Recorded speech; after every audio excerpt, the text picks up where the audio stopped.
గ్రామ సభ చాలా కీలకం. ఇందాక సంయుక్త గారు మాట్లాడుతుంటే గ్రామానికి ఎంత ఖర్చు అయింది, ఎంత డబ్బు వచ్చింది, ఏ ఏ హెడ్స్ మీద ఖర్చు పెట్టామని ఎలా చెప్పారు.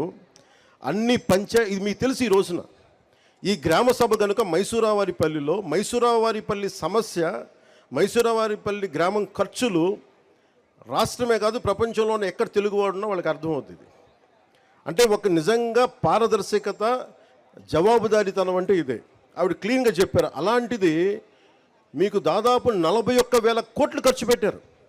మన డబ్బు అది, గత ప్రభుత్వ నాయకుల డబ్బు కాదు, మన డబ్బు అది, మన శ్రమ, మన రక్తం ధారపోస్తే వచ్చిన డబ్బు అది. ఆ డబ్బును ఎవరు పట్టించుకోలేదు. ఈరోజు మీరు అంటారు ఉద్యోగాలు లేవు, మాకు ప్లే గ్రౌండ్ లేదు, మనకి అది కనీస ధర్మం కదా. మనకి స్కూల్స్ కట్టేస్తాం, బిల్డింగ్లు కట్టేస్తాం, కానీ పిల్లలు ఆడుకోవడానికి శారీరక దృఢత్వం పెంచుకోవడానికి ప్లే గ్రౌండ్ లేదంటే నేను నిజంగా